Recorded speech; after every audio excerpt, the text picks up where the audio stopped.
Hi my dears, good evening all of you. Welcome to our channel. మరి ఈ రోజున ఈ వీడియో ద్వారా మనం ప్రధానంగా డిస్కస్ చేయబోతున్నది చాలామంది విద్యార్థులు ఈ సోషల్ మీడియాలో వచ్చినటువంటి ఈ న్యూస్తో డిఎస్సి అనేది నిజంగా మార్చ్ తర్వాత మనకు వస్తుందా, మే లోపల ఎగ్జామ్ అనేది మనకి జరిగే అవకాశం ఉందా, లేదా ఏమైనా పోస్ట్ పోన్ అయ్యేటటువంటి అవకాశం ఉందా అని ఇట్లా రెండు రకాల సమాచారాల మధ్యలో చాలామంది విద్యార్థులు కాస్త గందరగోళానికి లోనవుతున్నటువంటి పరిస్థితి. దాదాపుగా 6 సంవత్సరాల నుంచి కూడా ప్రిపేర్ అవుతున్నటువంటి చాలామంది ఆస్పిరెంట్స్ ఈ డిఎస్సి కోసమే నిరీక్షణ చేస్తూ ఉన్నారు. మరి ఇలాంటి ఈ సందర్భంలో ఆల్మోస్ట్ చివరి దశకు వచ్చేటప్పటికి కొంచెం గందరగోళమైనటువంటి వాతావరణం కూడా ఏర్పడింది. అయితే ఒక విషయాన్ని గమనించండి, ఏది ఏమైనప్పటికీ ప్రిపరేషన్ అనేది ఖచ్చితంగా మనం కొనసాగించాలి.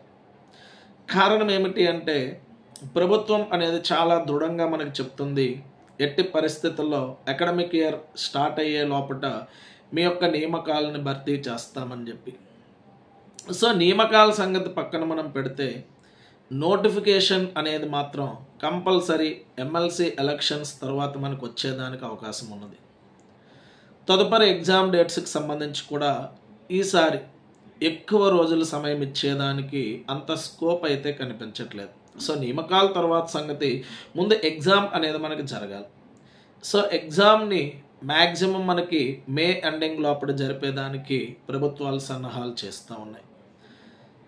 సో ఇంకో కోణంలో మన వాళ్ళు చూస్తే కొంతమంది ఇదంతా కూడా ఎమ్మెల్సీ ఎలక్షన్స్ ఉన్న నేపథ్యంలోనే ప్రభుత్వం ఇట్లా చేస్తుంది, సో నోటిఫికేషన్ ఏమీ లేదు, వేకెన్సీస్ అనేవి ఏమీ లేవు, సో ఇదంతా కూడా బోగస్ అనేటటువంటి వాదన కూడా వినిపిస్తూ ఉన్నారు. సో అట్లాంటి వాదనలు మీరు ఏకీభవించొద్దు. సో ఎందుకు చెప్తున్నాను అంటే చాలా ఏళ్ళ నుంచి ప్రిపేర్ అవుతూ ఇప్పుడు అట్లాంటి వార్తలు మీరు వినడం, మరలా మైండ్ డైవర్షన్ అవ్వడం వలన ఇంతకాలం మనం ప్రిపేర్ అవుతున్నదంతా కూడా వృధా అవుతుంది. సో ఆ విషయాన్ని మీరు గమనించి మ్యాక్సిమం ఇప్పుడు మీరు ప్రిపేర్ అవుతున్న, ఎవరైతే సీరియస్గా ప్రిపేర్ అవుతున్న ఆస్పిరెంట్స్ ఉన్నారో, ఏదో ఎగ్జామ్ ప్రాక్టీస్ కోసం కానీ ఆన్లైన్ క్లాసెస్ వినేటప్పుడు తప్ప రిమైనింగ్ సందర్భాలలో ఈ సోషల్ మీడియా జోలికి ఎక్కువగా పోదలుచుకోకుండా ఉండండి. సో ఒక రోజులో మీరు ఫోన్ వాడాల్సి వచ్చిన షెటన్ టైం, అంటే ఎవరితోనైనా మీరు ఫోన్ మాట్లాడాలనుకున్నా లేదా ఫ్యామిలీతో ఏమైనా మాట్లాడాలి అనుకున్నా ఒక రోజులో ఒక half an hour 15 minutes particular time అనేది మాత్రమే పెట్టుకోండి. ఆ టైంలో ఏమైనా చూస్తే చూడండి తప్ప ప్రతి చిన్న విషయాన్ని, ప్రతి చిన్న అప్డేట్ని వివిధ రకాల పర్సన్స్, వివిధ రకాల పూర్తి స్థాయి సమాచారం ఎవరి దగ్గర లేదు. ఇదైతే వాస్తవం. సో చాలామంది వీడియోస్ చేస్తున్నా మేము ఎందుకు ఈ మధ్యన వీడియోలు మీకు చేయట్లేదు, కారణం ఏమిటి అంటే అధికారిక సమాచారం ఏ ఒక్కరి దగ్గర కూడా లేదు, అంతా అటబోగాటి సమాచారం మాత్రమే. మరి తెలిసి తెలియని సమాచారాలతో రోజంతా వచ్చి ఇదిగో డిఎస్సి, అదిగో డిఎస్సి, లేదా ఇదిగో ఎగ్జామ్ లేదు, అదిగో ఎగ్జామ్ లేదని చెప్పడం వలన విద్యార్థులందరూ కూడా గందరగోళానికి గురయ్యేటటువంటి పరిస్థితులు ఉన్నాయి. సో అందుకు సీరియస్గా ప్రిపేర్ అవుతున్న ఆస్పిరెంట్స్ ఎవరైతే ఉన్నారో మీరైతే ఎట్టి పరిస్థితుల్లో సోషల్ మీడియా జోలికి ఎక్కువగా పోకండి. కేవలం మీరు ఏదైనా ఆన్లైన్లో ఎగ్జామ్స్ ప్రాక్టీస్ చేయడానికి కానీ ఆన్లైన్లో క్లాసెస్ ఏదైనా వినడానికైతే తప్ప రిమైనింగ్ సందర్భాల్లో ఫోన్ని టచ్ చేయొద్దు.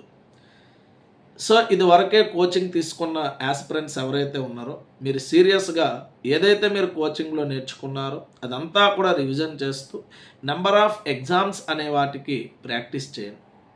ఇప్పటికే సిలబస్ని చదవకుండా నోటిఫికేషన్ వస్తేనే చదువుతాము అనుకుని డిలే చేసిన ఆస్పిరెంట్స్, మిమ్మల్ని మీరు మోసం చేసుకోకండి. మీరు ఎంత స్థాయిలో సిలబస్ని కవర్ చేశారో మీకు తప్ప ఇంకెవరికీ కూడా తెలియదు.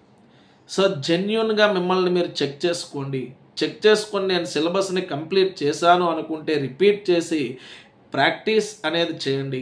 ఒకవేళ కంప్లీట్ చేయలేదు అనుకుంటే ఏ సబ్జెక్ట్స్ అయితే ఇంకా మీరు పెండింగ్ పెట్టుకున్నారో అవన్నీ కూడా జాగ్రత్తగా కంప్లీట్ చేయండి. కంప్లీట్ చేసిన తర్వాత మీరు యొక్క ప్రాక్టీస్ నెంబర్ ఆఫ్ బిట్స్ అనేవి మీరు ప్రాక్టీస్ చేయాలి.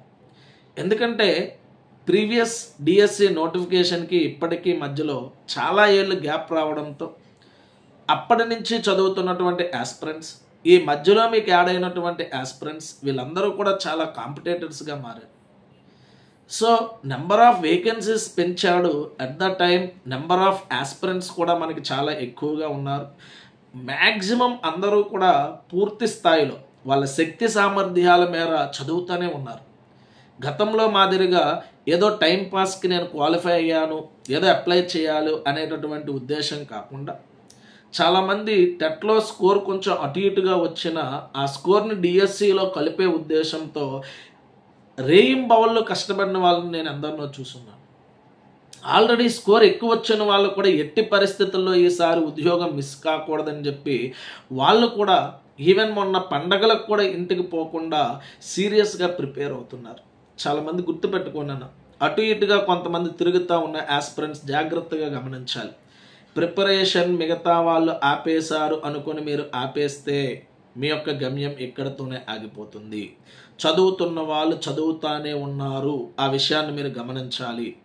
వందల కొద్దీ ఎగ్జామ్స్ రాసినటువంటి ఆస్పిరెంట్స్ కూడా ఈ రోజున చాలా సెంటర్స్లో వాళ్ళు ఇంటి నుంచి దూరంగా రూమ్స్లోనో హాస్టల్స్లోనో ఉండి, లేదా కోచింగ్ సెంటర్స్లో ఉండి, లేదా ఆన్లైన్లో ఫాలో అవుతూ చాలామంది ప్రిపరేషన్ని కంటిన్యూ చేస్తూ ఉన్నారు. సో ఎవడు చేయలేదని చెప్పేసి మీరు ధీమా పడ్డారా, మీరు ఈ పోటీ పరీక్షల్లో వెనకపడినట్లే. ఎందుకంటే డిఎస్సి ఎగ్జామినేషన్కి సంబంధించినటువంటి కాంపిటీషన్ 0 మార్కుల్లో డిఫరెన్సెస్లోనే మనకి కోల్పోయేటటువంటి అవకాశాలు ఎక్కువగా ఉన్నాయి. కాబట్టి సో మీకు ఉద్యోగం ఖచ్చితంగా కావాలి అనుకున్న వాళ్ళు సీరియస్గా ప్రిపేర్ కండి. మీరు నోటిఫికేషన్ అనేది వచ్చే లోపటే, ఈవెన్ వాడు నోటిఫికేషన్ ఇచ్చిన రోజునే ఎగ్జామ్ పెడతాము అన్నా సరే మీరు రాయడానికి సిద్ధంగా ఉండాలి. సో ఇప్పటికైతే చదువుతున్న వాళ్ళు కంటిన్యూ చేయండి. ఎవరైనా మధ్యలో కాస్త అటు ఇటుగా ఏదైనా ఉద్యోగ రీత్యా ఇతరత్ర రీత్యా ఏమైనా పుస్తకాలు గ్యాప్ ఇచ్చిన వాళ్ళైతే ఖచ్చితంగా కోలుకోండమ్మా. సో నోటిఫికేషన్ వచ్చిన తర్వాత రోజులు మీ కళ్ళ ముందానే పరిగెడతా ఉంటాయి. అప్పుడు టైం లేదు, ఇంక ఇది చదవలేదు, ఇది ప్రిపేర్ అవ్వలేదు, ఇంకా టైం ఇస్తే బాగున్ను, ఇట్లాంటివన్నీ కూడా అనవసరమైనటువంటి ఆలాపం. మన దగ్గర సమయం ఉన్నప్పుడే ఆ సమయాన్ని యూటిలైజ్ చేసుకోవాలి. ఈ సమయాన్ని యూటిలైజ్ చేసుకునేటప్పుడు గందరగోళానికి గురవ్వకుండా ప్రశాంత వాతావరణంలో టెక్స్ట్ బుక్ బేస్డ్గా మీరు రాసుకున్న క్లాస్ నోట్సెస్ కావచ్చు, లేదా మీరు ప్రిపేర్ అవుతున్న మెటీరియల్స్ కావచ్చు, ఏవైతే మీరు ఇప్పుడు చదువుతున్నారో అదే కొనసాగించండి.